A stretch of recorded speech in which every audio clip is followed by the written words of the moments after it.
ng taong may tunay na pag-ibig. Diba? Nasa 1 Corinto 12 verse 4 to 13. Diba? Ito medyo mahaba-haba ito. Pero magiging maikli lang siya mamaya.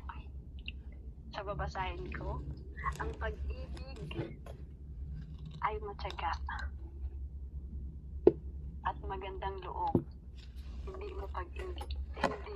Ito ngayon yung mga word, mga ano yung makikita natin sa taong may tunay na pag-ibig. Diba?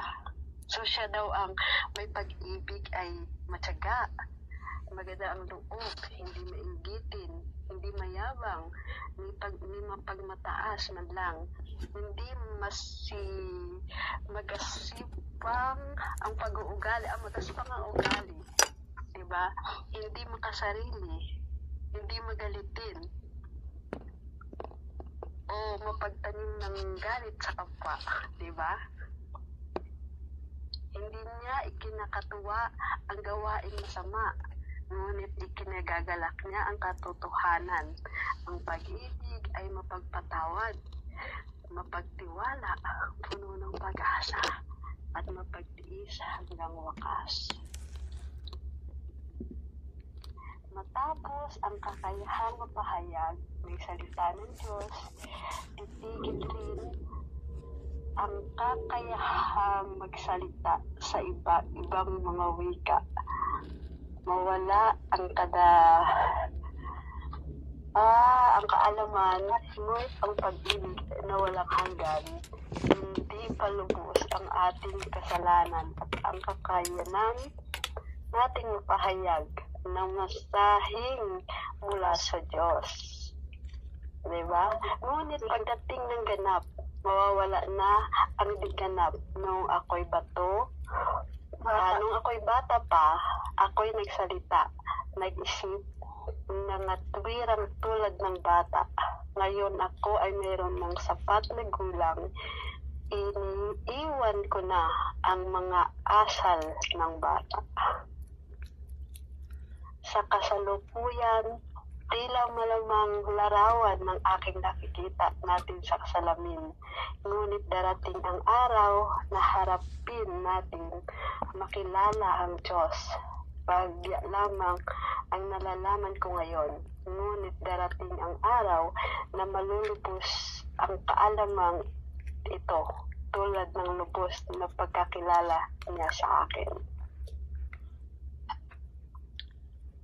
Kaya ang tatlong itong nananatili ang pananampalataya, pag-asa at pag-ibig. Ngunit ang pinakadakila sa mga ito ay ang pag-ibig. Di ba mga kapatid, nandun talaga siya, di ba? Ngunit, di ba? Ang pag-ibig talaga ang ano sa tatlo. Kasi may tatlo na sinabi dito, di ba? Pag-asa, pag-ibig, pananampalataya, pag-asa at pag-ibig.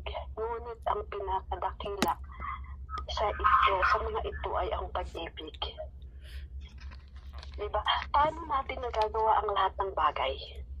Paano tayo nagkakaroon ng pag-asa sa buhay natin? Diba?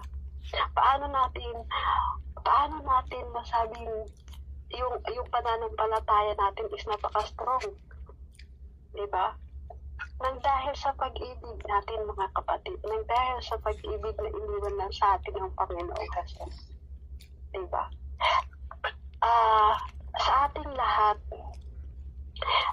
for me, hindi ko lang alam sa inyo kasi ang unang tinignan ko kung bakit naging maigting o nagiging matibay ang pananampalataya ko sa Panginoon Jesus. Alam niyo kung ano?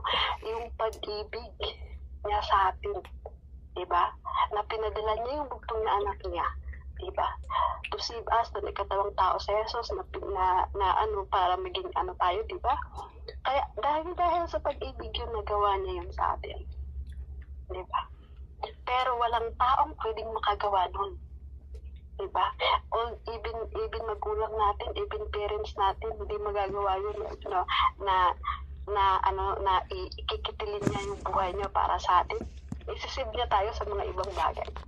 Diba? Pero yung sasabihin niya na pwede siyang magbigay ng mag-donate siya ng dugo niya para ibigay sa atin, pwede yun. Diba? Pwedeng sasabihin ng magulang natin na ako, ginagawa ko ngayon sa mga anak. Sabi ko, ngayon, para ang trabaho ko na to, para to sa inyo.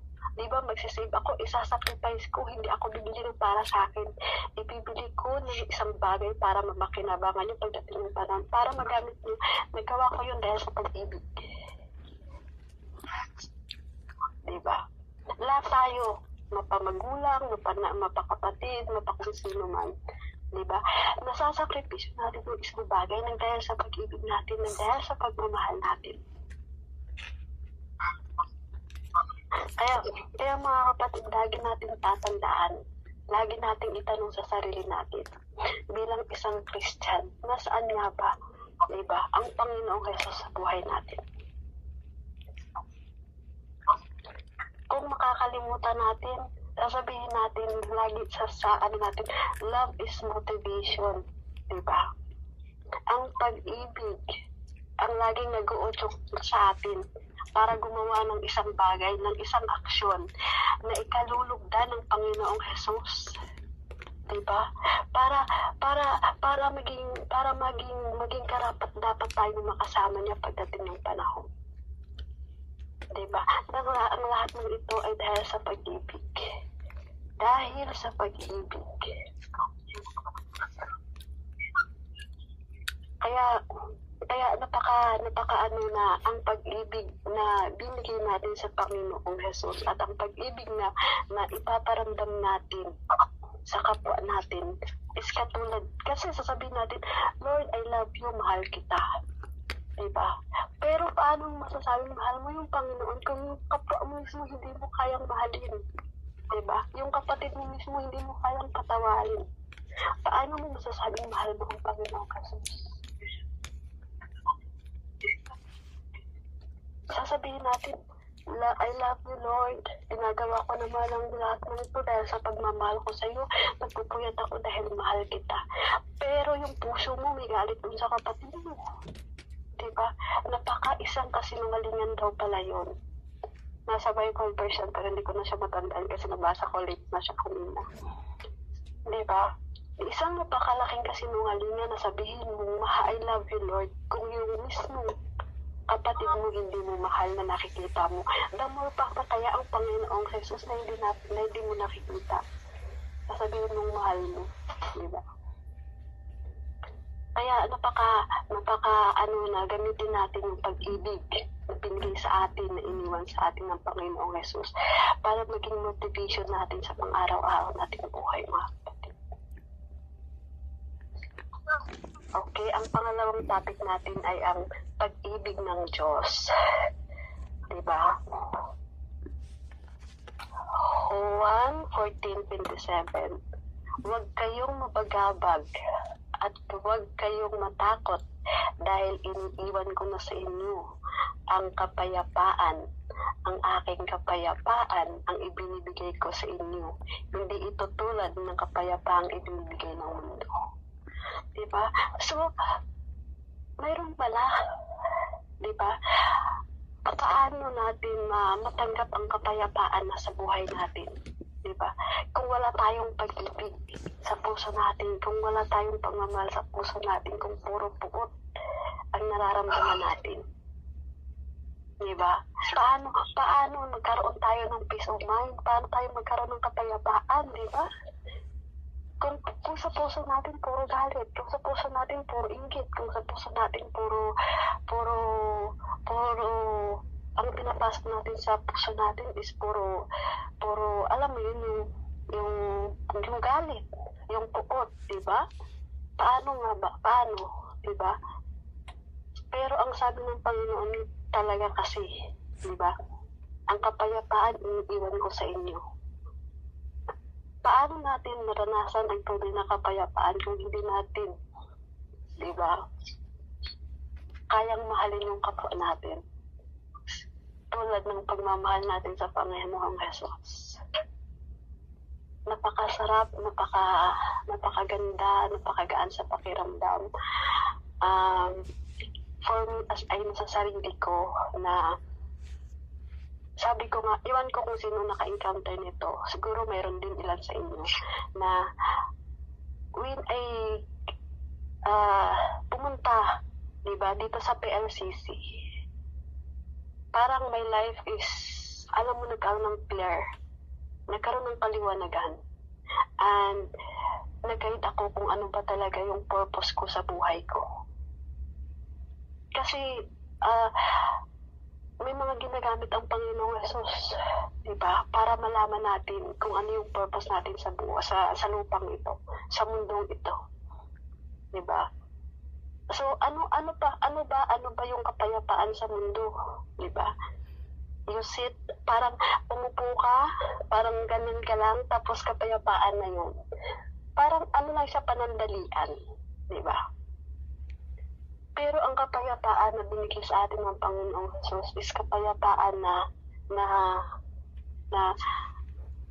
pag matulog ka, hindi ka mabalisa. Pag matulog ka, alam mo na nakasama mo ang Panginoong Jesus. Napaka-healthy ng iyong pagtulog. Kahit minsan, kahit ilang oras lang yan, pero feeling mo, diba? Parang ang sarap ng tulog mo.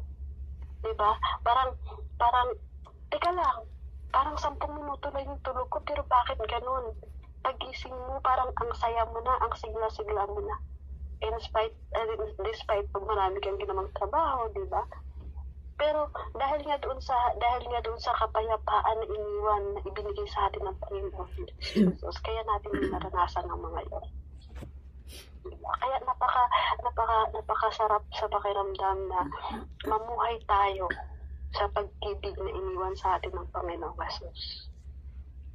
Hindi sa pag-ibig na nakikita lang natin or sa mga material na bagay na sinasabi natin na I love you because what? Diba? May mga dahilan.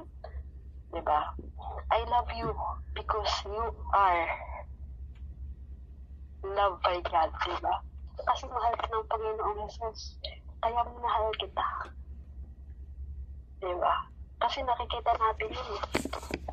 Diba? Tayo bilang Christian, ang kapwa natin, minsan masasabi natin na pareho natin mga Kristiyano na natinagap na nakatanggap na sa Panginoong Jesus, diba? Na minsan may mga bagay na nagawa, diba? Pero we don't judge, diba? Hindi natin sila pwedeng i-judge. Hindi natin sila pwedeng magsasgahan, diba? Isa yun sa pagmamahal natin sa kanila, diba? Isa yun sa mga bagay na pinaramdam natin ang pagmamahal natin sa kanila. Kasi pinauubaya natin sila sa Panginoong Jesus. Diba? Pinagpipili natin sila, ipagdadasal na natin sila, ganun.